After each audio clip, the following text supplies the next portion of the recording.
Brasil, meu Brasil, abre um largo peito e deixa a luz raiar. Meu Brasil, meu Brasil, o Evangelho de Jesus te quer salvar.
Saber, ó Deus, o Senhor na nossa vida, não apenas, ó Deus, o que está escrito na Bíblia, mas, ó Deus, todos os dias da nossa vida. Queremos, ó Deus, ter experiência contigo. Queremos que o Senhor tenha liberdade, ó Deus, de se manifestar na nossa vida, de nos usar, ó Deus, conforme o teu querer. Colocamos a nossa vida em tuas mãos, ó Pai, e nós te agradecemos por nos trazer até este lugar para receber mais e mais de ti. Diga glória a Deus. Vamos aplaudir ao Senhor. Glória a Deus. Amém. Bom dia, povo de Deus. Que a paz do Senhor esteja sobre a sua vida, em nome de Jesus. Amém. Pode sentar, sente-se, por favor. Dê um bom dia aí para quem está pertinho de você. Diga aí, Deus te abençoe.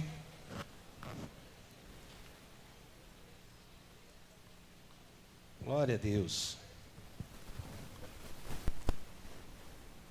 Começamos o mês. O que houve aí? Acho que a minha pilha está... Não, não é a pilha. É a minha. Me dá os...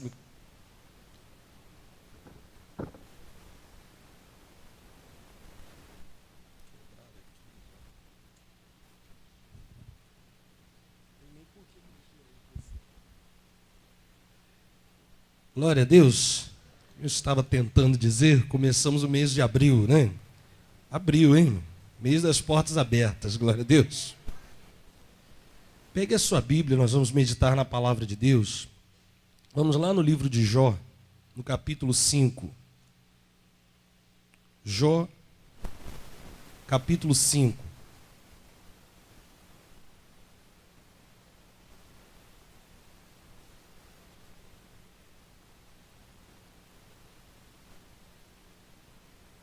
O livro de Jó é um dos livros mais conhecidos da Bíblia, né? Nós já falamos um pouco sobre esse livro há algumas semanas, que é um livro que nos mostra o sofrimento desse servo de Deus e que, diferente do que muitas vezes um cristão costuma dizer, né? Quando passa um momento difícil, eu estou igual Jó, né? Alguém diz.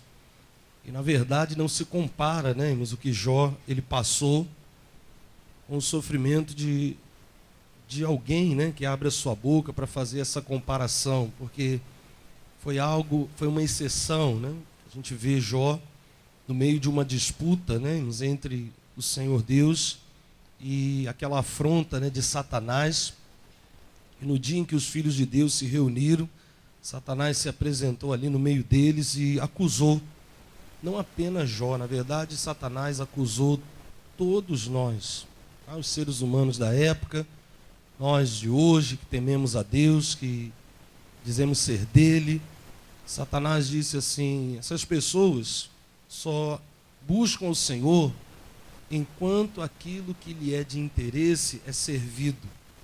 Tira um pouquinho daquilo que eles possuem, arranha um pouquinho aquilo que eles preservam tanto, um favor que o Senhor faça por eles, uma honra que eles recebam.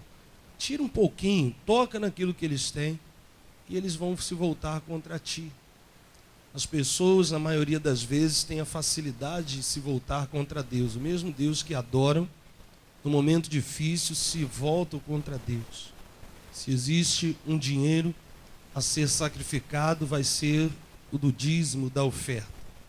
Se existe um tempo, né, que eu preciso ter, eu vou abrir mão daquele momento na igreja, do culto, porque eu tenho que trabalhar, porque eu tenho que correr atrás. Se existe alguém a culpar numa batalha espiritual, a quem se volte contra Deus, para perguntar ao Senhor onde está a justiça dele, quando essa pessoa deveria se levantar espiritualmente, com o entendimento do que a palavra diz, e saber que existe um adversário, e ele sim é o causador das adversidades. E que se essa mesma pessoa, sendo um filho de Deus, se unir ao Senhor e respeitar a palavra, ele vai usar de autoridade não para brigar com Deus, mas para vencer as obras do diabo em nome de Jesus. Diga glória a Deus, meus. Então a Bíblia diz que Satanás acusou todos nós, e Jó ele foi colocado ali em xeque. Deus, na verdade, honrou Jó. Deus honrou Jó, pastor? Honrou.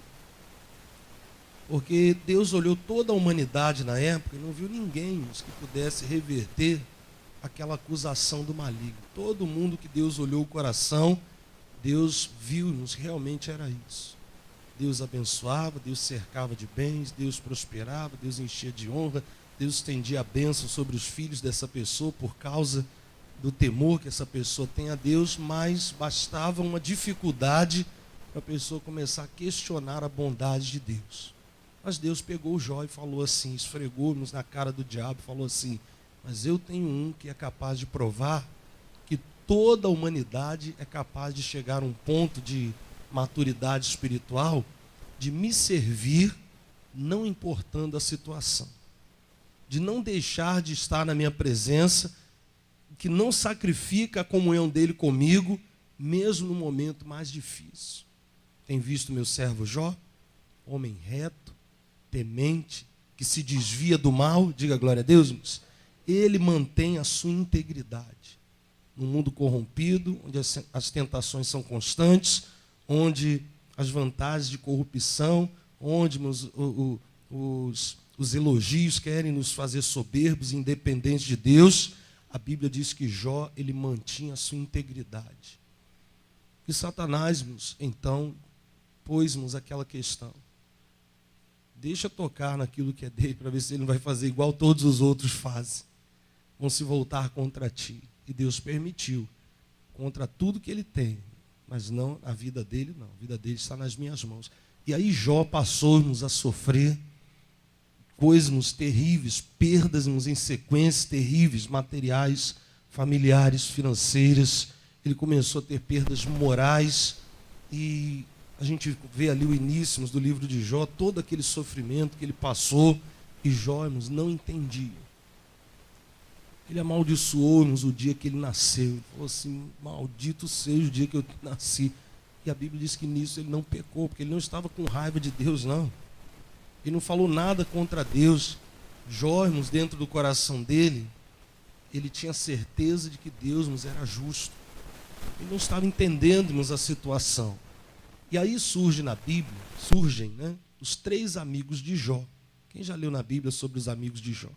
Os amigos de Jó são como os nossos amigos, né? Amigos naturais. Não pode se esperar desses amigos naturais o mesmo cuidado daquele que é um amigo mais chegado que um irmão, que é o nosso Senhor Jesus Cristo. Diga glória a Deus, irmãos. Eu não posso esperarmos de alguém, por mais bem intencionado a meu respeito, um socorro perfeito que eu só posso esperar no Senhor. Senão eu vou me decepcionar, vou perder a amizade. Eu vou me tornar-nos uma pessoa que julga, eu vou entristecer alguém, eu vou frustrar alguém, eu vou me frustrar. Então os amigos de Jó, eles vieram, e a Bíblia diz que eles vieram cada um do seu lugar, como verdadeiros amigos, se colocaram perto dele, mas ficaram dias ali em silêncio, porque viram que a situação dele era difícil. Eram amigos, não é isso? Ficaram ali perto dele. Jó conhecia muitas pessoas, mas ali perto dele estavam seus amigos. E como eu falei, não se pode esperarmos de alguém, de uma pessoa, aquilo que só Deus pode fazer. Os amigos de Jó, na intenção de ajudá-lo, eles começaram a olharmos aquela situação, naqueles dias de silêncio, eles foram da compaixão para a acusação. Eles começaram a pensar, poxa, Jó deve estar com algum pecado muito sério, porque está sofrendo dessa maneira. Não é possível que alguém tenha tantas perdas em tão pouco tempo, sem estar agindo contra Deus, contra a palavra de Deus, sem ter um pecado oculto, que se ele confessar, ele vai ser livre. Os amigos dele começaram a conversar e questionar isso. E eles começaram a expressar. Os dias se passaram, e eles começaram a aconselhar Jó a abrir o coração diante de Deus e reconhecer que ele estava errado, que existia alguma iniquidade que ele tinha que observar para melhorar os seus caminhos, que não é possível. A Bíblia diz que maldição sem causa, o que? Não se cumpre. A Bíblia diz que aquele que é de Deus conserva-se a si mesmo e o maligno não pode lhe tocar. A Bíblia diz em Eclesiastes que aquele que guardar o mandamento não vai experimentar nenhum mal. E eles estavam sobre palavras como essa, para dizer a Jó, desperta. Você fica aí questionando o porquê, seja sincero, fala para Deus, confessa diante de Deus. E Jó, irmãos, ele não conseguimos encontrar nenhum pecado, nenhuma imundície, nenhum pecado secreto. Meus amigos não sabem, eu vou falar aqui uma coisa errada que eu fiz. Ele não tinha isso. Ele buscou e ele até expressou algumas aberturas na sua vida. Nos capítulos iniciais, ele disse, o que eu mais temia me sobreveio, né? Mas aquele receio é uma porta aberta. E no momento daquela luta toda, ele fala também assim, se a minha mágoa se pesasse, por isso que as minhas palavras, elas não são consideradas, porque minhas palavras são pesadas de mágoa, de de tristeza, de amargura, de lamentações. Mas, irmãos, um pecado contra Deus, Jó, irmãos, ele não encontrava. Uma blasfêmia, uma idolatria a um outro Deus, um servir melhor o homem do que servir ao Senhor, ele não encontrava. E aí entra a questão, você pergunta assim, então por que os conselhos dos amigos de Jó estão na Bíblia? Não é que eles não sirvam para ninguém, para Jó não serviam, mas para muitos de nós às vezes serve. O Jó, ele, um momento, a gente leu isso aqui, há alguns dias, Jó, ele falou assim, essas palavras não servem para mim. Quem lembra disso aqui? Para quem você está proferindo essas palavras? A mim, elas não atingem, não entram no meu coração, me ajudaram a entender outras coisas, mas não me serviram. Agora, irmãos, elas não estão na Bíblia à toa.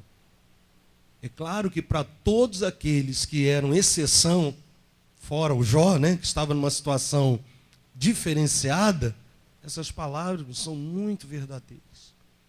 E um dos seus amigos, o Elifaz, aqui no capítulo 5, ele fala coisas interessantes que nós devemos considerar.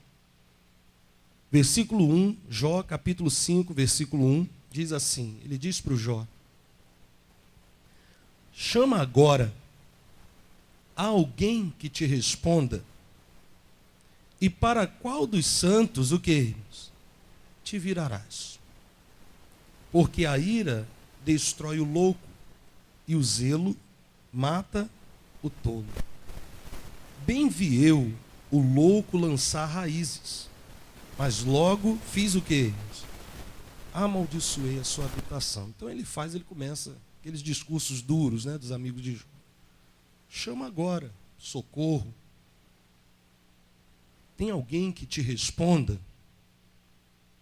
Para qual dos santos você vai se virar? Para alguém? Você vai buscar a ajuda de alguém? Você vai colocar a sua confiança numa pessoa? Pode alguém voltar a recorrer à idolatria? Para qual dos santos você vai se voltar agora? Para os anjos de Deus? Para um conselho que alguém te dê? Quem é que vai te responder? Quem é aquele que é um socorro bem presente na hora da angústia? É o Senhor. A Ele a gente tem que clamar. Diga glória a Deus. Mas o Elifaz, ele desafia Jó. Para qual dos santos você vai se virar? E ele diz aqui no versículo 2, porque a ira destrói o louco e o zelo faz o quê? Mata o tolo. Eu preciso ter na minha vida equilíbrio. Eu sempre falo daquele demônio que Jesus expulsou do rapaz, que o pai disse assim, Senhor, tem um demônio que pega o meu filho e lança ele na água, depois lança ele aonde, irmãos? No fogo, e só o deixa depois que ele está todo machucado. Então ele alterna os extremos. Ou ele é muito religioso, ou ele está desanimado das coisas de Deus. Ele não tem retidão, ele não consegue manter o passo na vida espiritual. Ou ele está muito empolgado com uma coisa, ou ele está totalmente desacreditado daquilo que Deus apresentou a ele. Ele não consegue manter uma continuidade. São picos, né? Parece aquele sino que Paulo falou, né? Se eu não tiver amor, eu vou ser igual o metal que soa, igual ao sino que tine. E o sino a gente sabe, né, irmãos? Sacerdote, sacristão vai lá, dá um embalo nele, blam, não é isso, irmãos? E faz um barulhão. Mas conforme o tempo vai passando, sem aquele puxão da corda, o barulho vai diminuindo, não é isso, irmãos? E a maior parte do tempo ele permanece como? Parado. Se eu não tiver amor, se eu não tiver a presença de Deus, eu posso estar alternando entre a ira e o zelo. A ira não vai resolver isso. Tem quem fique indignado com um problema, até repreende o demônio, mas não adianta. O maligno não dá atenção porque a pessoa não tem tratado as coisas de Deus com respeito. Existe um versículo em Provérbios que diz: aquele que prontamente se ira vai fazer doidices. Assim mesmo está na Bíblia. O que prontamente se ira fará doidice. Muitas vezes é necessário a ira, a indignação contra o mal. Mas antes de agir com aquela ira em santidade, tem que se consertar algo para que o maligno não encontre uma brecha para diminuirmos a tua força na oração. Existe um perdão, existe uma maneira de servir a Deus que eu não tenho servido, que eu até tratei com Deus, mas não tenho cumprido. Aí sim, eu vou me consertar com Deus, aí a minha ira vai ter resultado. Diga glória a Deus, irmãos. A Bíblia diz, ireis, mas não pequeis. Jesus se irou no templo, expulsou lá os cambistas, não foi? Ele irou, mas não pecou. Eu posso me irar, me indignar contra algo que está errado, mas eu não tenho que usarmos a ferramenta errada para fazer as coisas certas. A Bíblia diz, a ira destrói o louco, e o zelo faz o quê, irmãos? Mata quem, irmãos? O tolo. Então alguém erra, irmãos, pela ira, pela desordem, pelo caos, pela violência, pela raiva, pela pressa, pela precipitação. O outro, irmãos, é zeloso ao extremo, e ele nos acaba nos trazendo destruição para a sua vida. É o religioso. Ele guarda horários, métodos, doutrinas, ensinamentos de homens, mas ele não parou para entender o que Deus quer dele nesse momento. A vontade do Senhor para ele nesse momento. Nós estávamos fazendo evangelismo nas ruas ali, no calçadão, e no final do evangelismo eu conversei com algumas pessoas, e entre essas pessoas alguém até estudioso da Bíblia. Ele começou a me falar muitas coisas da palavra, coisas interessantes. Tudo que a gente puder absorver, né, irmãos, a gente deve absorver. Mas eu percebia, no falar dessa pessoa,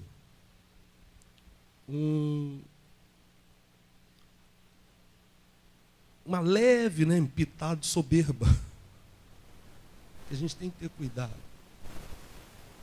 Ele começou a falar sobre a obra de Deus, sobre casamento. Ele entrou sobre casamento. Em determinado momento, ele contando sobre a questão do casamento, ele falou algo que me chamou a atenção. Eu perguntei a ele, mas nessa situação que o senhor está contando aí, essa é a sua esposa? Não estou entendendo, a história agora ficou meio confusa para mim. Ele contando muito rápido, ele falou assim, não, é meu terceiro casamento já. Aí eu falei, pois é. Aí eu pensei assim, meu Deus, como a palavra de Deus, ela é verdadeira. Um zelo extremo, uma inclinação até para ensinar e impor aos outros regras, mas uma falta de observação da palavra na sua própria vida. Isso não pode existir. Olha o que ele faz, ele diz no versículo 3. Bem vi eu o louco fazer o quê, irmãos? Lançar raízes. Eu vi a pessoa lançar raízes, né? Lançar fundamentos, falar com firmeza, agir como quem tem autoridade, e até comecei a admirar essa pessoa. Tem iniciativa. Só que ele diz assim, mas logo amaldiçoei a sua habitação. Eu desprezei aquilo. Eu não me diminuí por aquela atitude dele. Eu tenho que lançar raízes? Temos. E raízes profundas. Raízes profundas. Para que quando vier o sol, né, da perseguição, como Jesus falou, a raiz profunda, né, puxando nutriente ali, de onde eu fui plantado, não me deixe ser arrancado. Diga glória a Deus. A semente que caiu no meio dos pedregais, ela pereceu, não deu fruto, porque não tinha raiz profunda.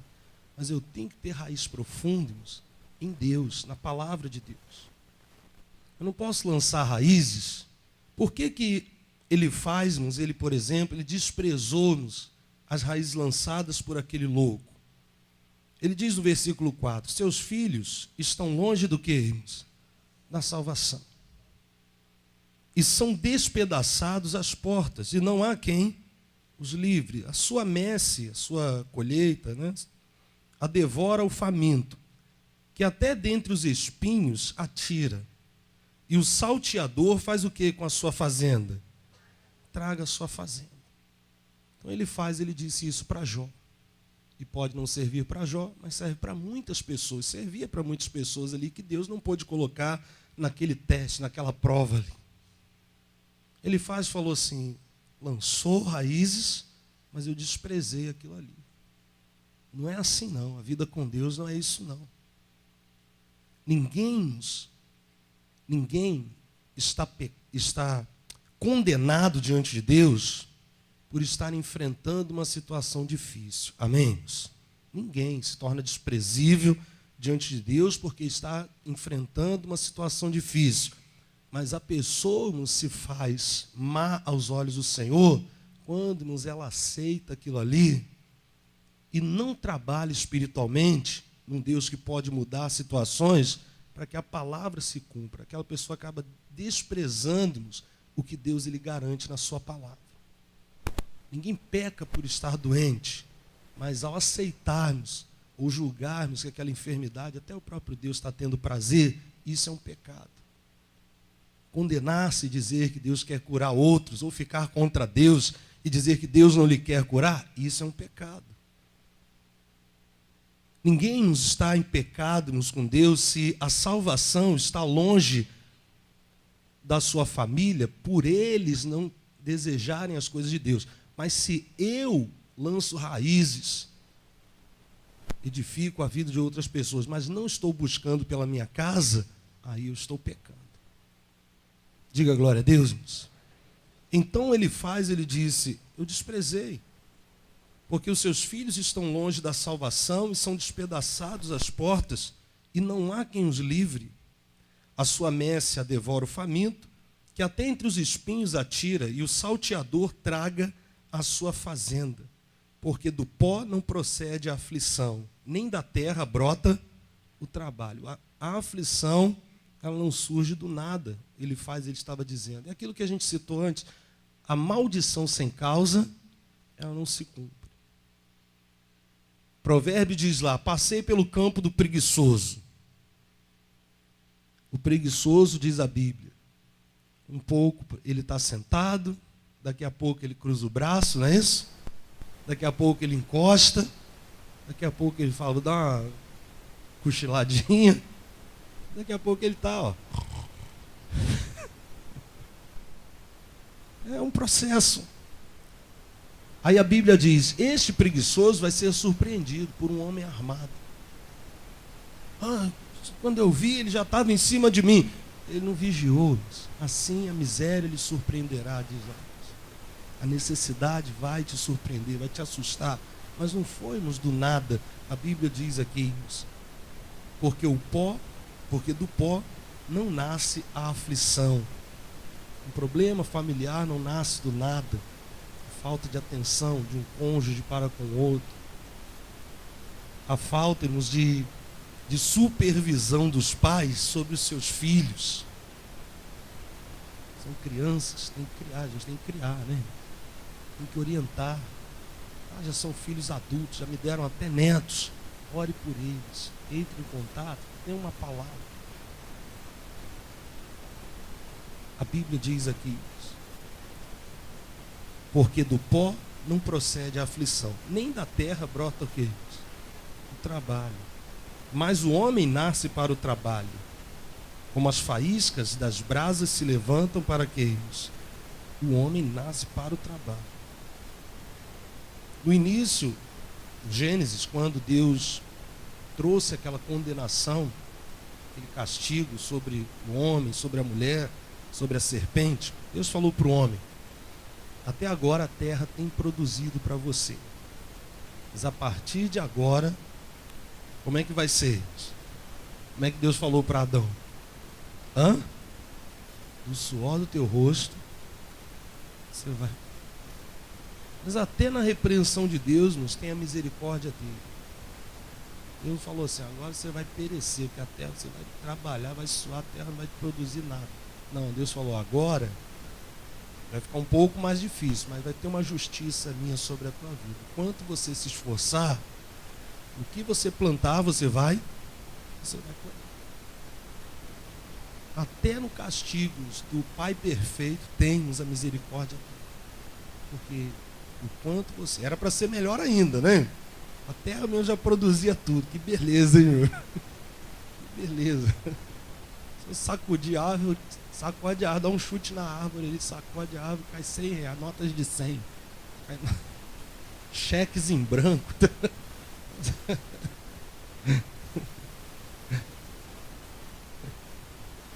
Termina o culto, você atravessa a rua ali, vai ali na Honda, pega ali o que você quiser, já sai. O homem pecou, irmão. O homem peca e perde tudo. Deus falou, mas se você trabalhar, se você se plantar, você vai colher.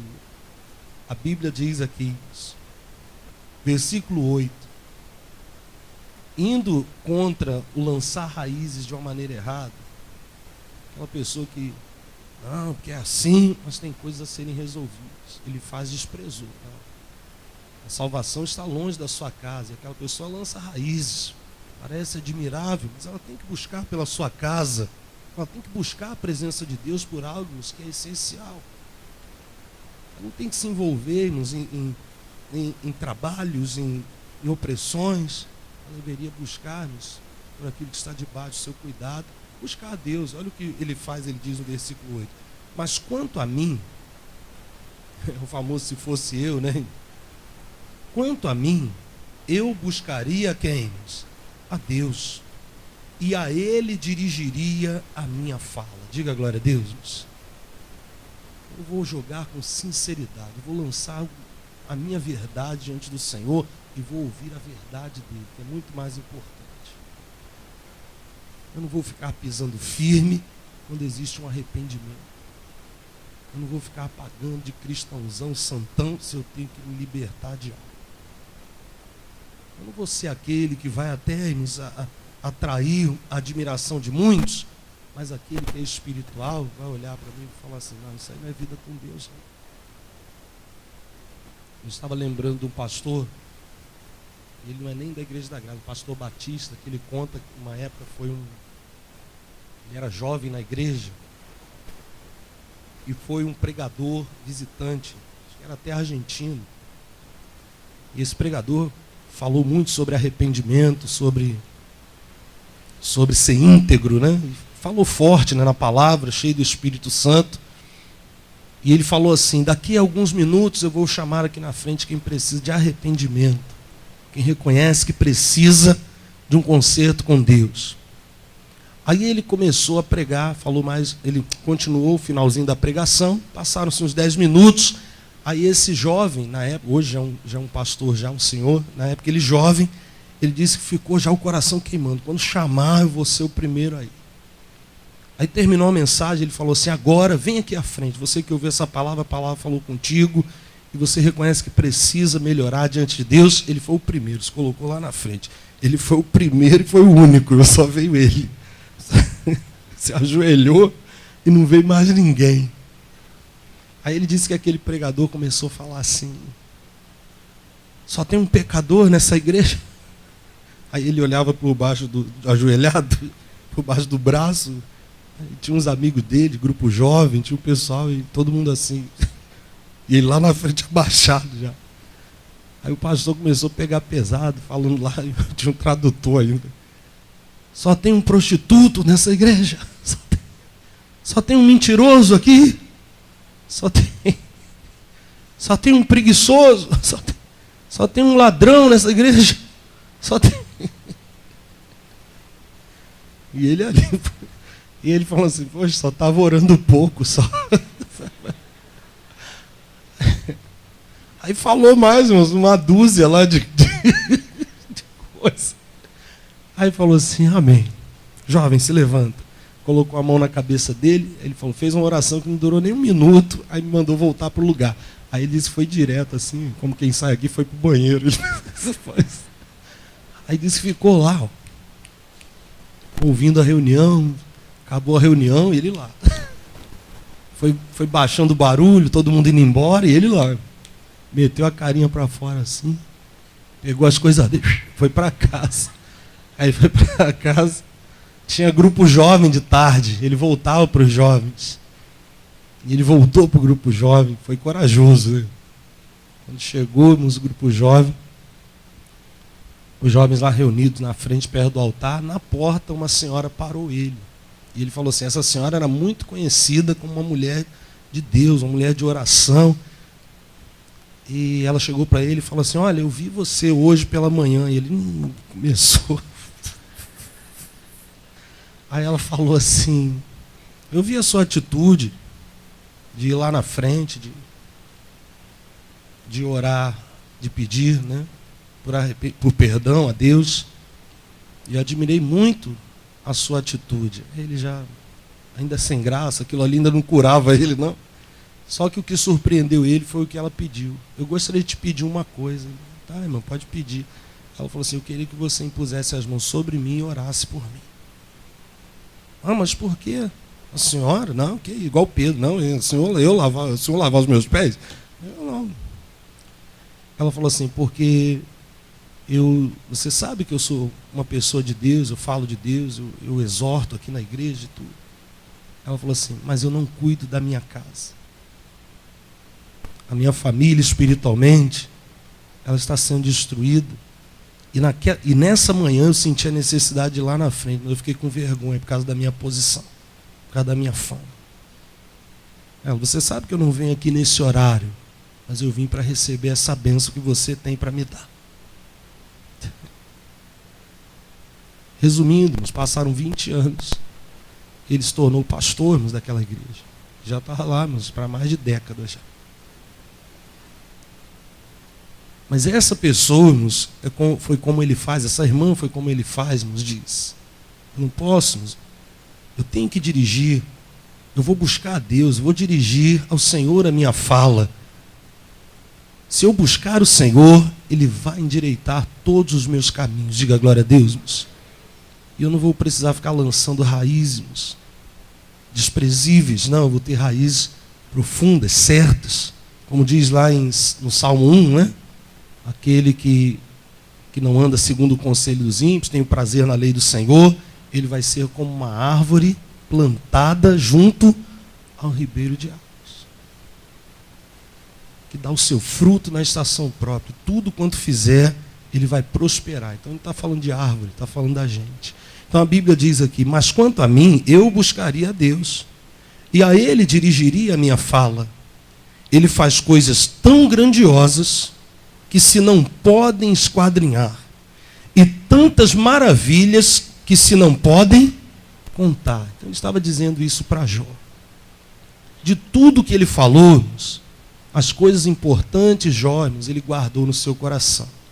Olha o que diz a Bíblia, depois a gente volta aqui, só à frente aqui, capítulo 9, versículo 10. São palavras de Jó, depois de ouvir a pregação do Elifaz.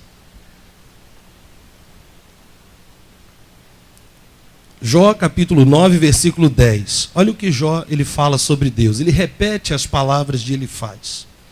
O que faz coisas grandes, que se não podem esquadrinhar, e maravilhas tais, que se não podem contar. Não são as mesmas palavras? Só que ele diz no versículo 11. Eis que passa por diante de mim, e não o vejo. E torna a passar perante mim, e eu não sinto. Eu tenho que sentir a presença de Deus. Eu tenho que ter experiência com Deus.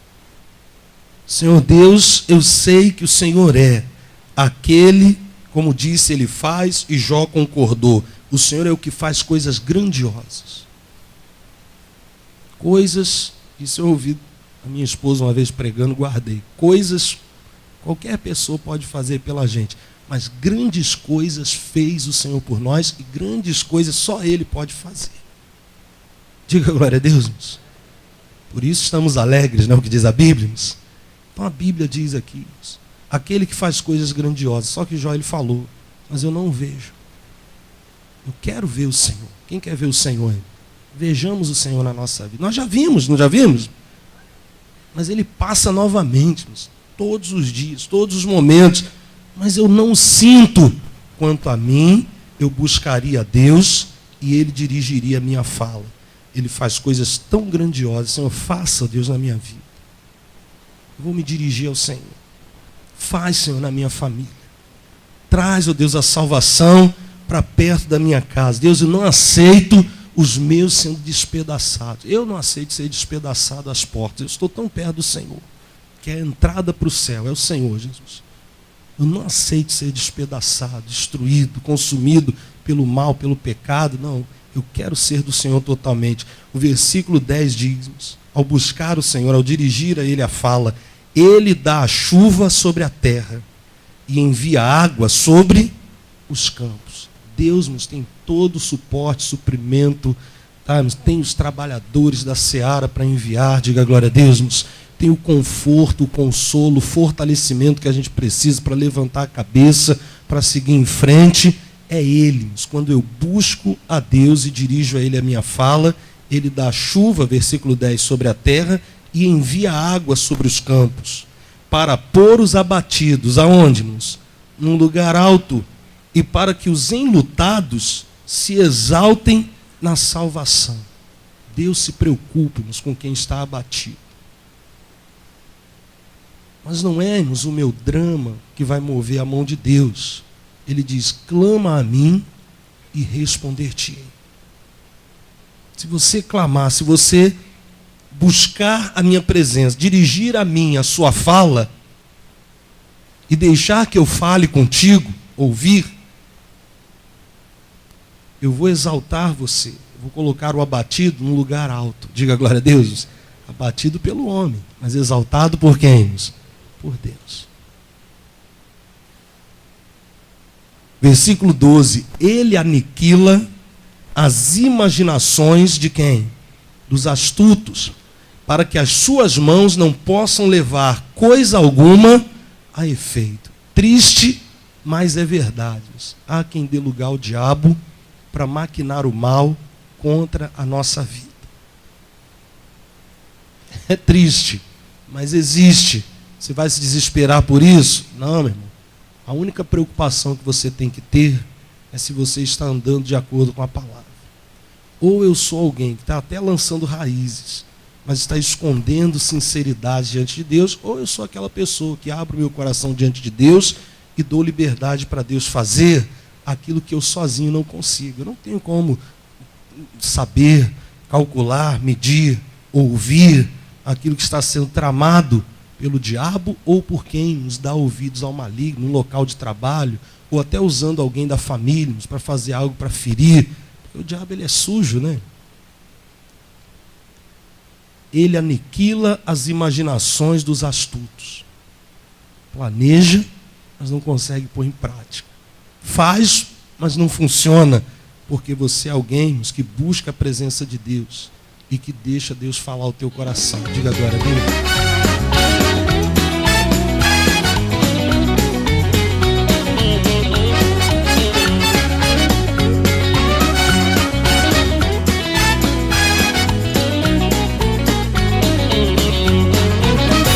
Meu Brasil,